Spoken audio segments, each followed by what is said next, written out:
तो बड़ी खबर भारत अफगानिस्तान को लेकर, जहां पर तालिबान सरकार के जो विदेश मंत्री हैं मुताकी, वो भारत में हैं और भारत में ही उन्होंने बड़ा ऐलान किया है। आतंकवाद को लेकर उन्होंने बड़ा बयान दिया है।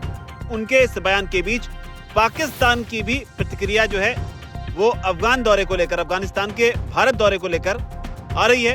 हालांकि इन तमाम प्रतिक्रियाओं के बीच पाकिस्तान की ओर से काबुल पर हमला भी कर दिया गया है।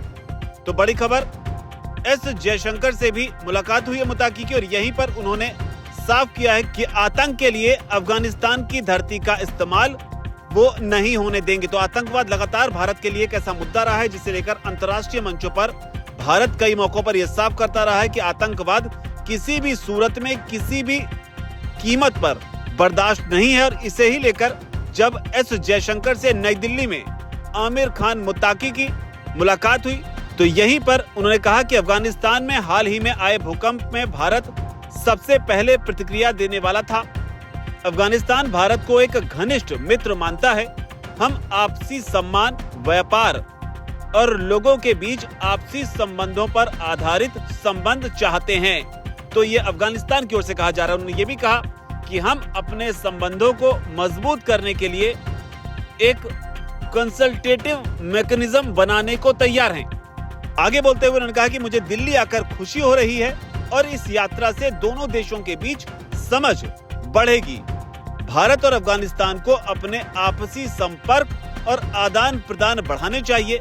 हम किसी भी समूह को अपने क्षेत्र का इस्तेमाल दूसरों के खिलाफ नहीं करने देंगे।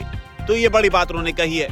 अफगानिस्तान के विदेश मंत्री के दौरा किस मायनों में खास है, इससे आप ऐसे समझिए कि तालिबान के जो नेता हैं, इन्हें यूएन सिक्योरिटी काउंसिल की जो कमेटी है, उन्होंने इनके ऊपर ट्रैवल बैन लगा रखा है। लेकिन इस दौरे के लिए टेम्परेरी ट्रैवल एग्जेम्पशन जो है उन्हें दी गई, जिसके बाद वो दिल्ली पहुंचे।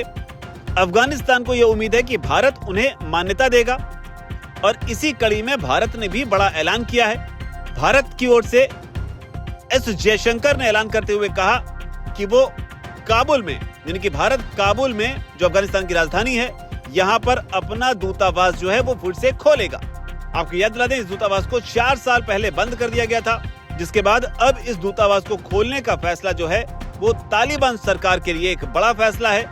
जिसके बाद भारत और अफगानिस्तान में जो तालिबान की सरकार है, इनके बीच संबंध अब एक नए स्तर पर जाते हुए दिखाई पड़ रहे हैं। हालांकि इस बीच आपको ये भी याद दिला दें कि काबुल में रूस, चीन, ईरान, पाकिस्तान और तुर्की सहित लगभग 1 दर्जन देशों के दूतावास जो हैं वो अभी ऑपरेशनल हैं और अब इसमें भारत का नाम भी शामिल हो जाएगा।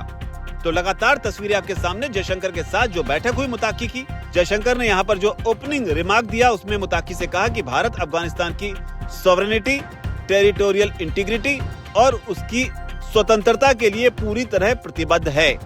तो ये बयान खास इसलिए हो जाता है क्योंकि हाल ही में डोनाल्ड ट्रंप ने बगराम एयरबेस को लेकर बयान दिया था कि ये उन्हें वापस चाहिए, जिसका कनेक्शन उन्होंने चीन से बैठाने की कोशिश की थी। तब अफगानिस्तान में जो तालिबान सरकार से साफ तौर पर साफ किया था कि 1 इंच जमीन भी नहीं दी जाएगी। और यहाँ पर जयशंकर जो है वो साफ तौर पर कह रहे हैं कि हमारे बीच घनिष्ठ सहयोग आपके राष्ट्रीय विकास के साथ साथ क्षेत्रीय स्थिरता और लचीलेपन में भी योगदान देगा। तो ये दौरा लगातार इसलिए भी खास है क्योंकि मान्यता चाहता है और मान्यता के बीच चर्चा में वो झंडा भी है जो यहाँ पर इस बैठक के दौरान नहीं दिखा। हालांकि आधिकारिक तौर पर कुछ नहीं कहा गया, लेकिन झंडे जो 2 राष्ट्रों के होते हैं उन झंडों के होने के मायने अलग होते हैं।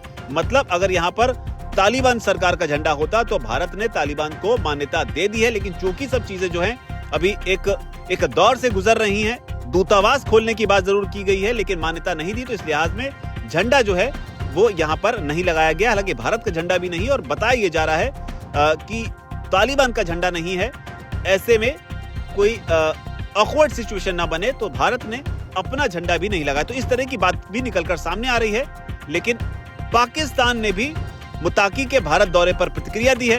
पाकिस्तान की ओर से पाकिस्तान के रक्षा मंत्री ख्वाजा आसिफ ने तालिबान को, अफगानिस्तान की तालिबान सरकार को चेतावनी दी है। पाकिस्तान के रक्षा मंत्री हैं ख्वाजा आसिफ, उन्होंने बयान दिया है। उन्होंने आतंकवाद का मुद्दा बनाते हुए कहा है कि आतंकवादियों द्वारा अफगानिस्तान की जमीन का लगातार इस्तेमाल किए जाने पर इस्लामाबाद का धैर्य अब जवाब दे चुका है। उन्होंने ये कहा कि बस अब बहुत हो गया। हालांकि भारत दौरे को लेकर उन्होंने कहा कि जो तालिबान है या अफगानिस्तान जो है वो भारत के पहले से ही काफी करीब रहा है। तो इस तरह की बात भी निकलकर सामने आई। लेकिन जो बड़ी बात है वो ये है कि भारत और अफगानिस्तान के जो रिश्ते हैं अब अपने नए आयाम को गढ़ते हुए, हालांकि जिन लोगों को पता है उनको याद दिला दें कि अफगानिस्तान की जो क्रिकेट टीम है उसका भारत के साथ एक अलग तरह का रिश्ता है। उनके कई सारे क्रिकेटर्स जो हैं वो भारत में ट्रेनिंग भी लेते हैं और कई ऐसे वीडियोस भी समय समय पर आते हैं जब भारत और अफगान खिलाड़ियों के बीच गजब की केमिस्ट्री देखने को मिलती है।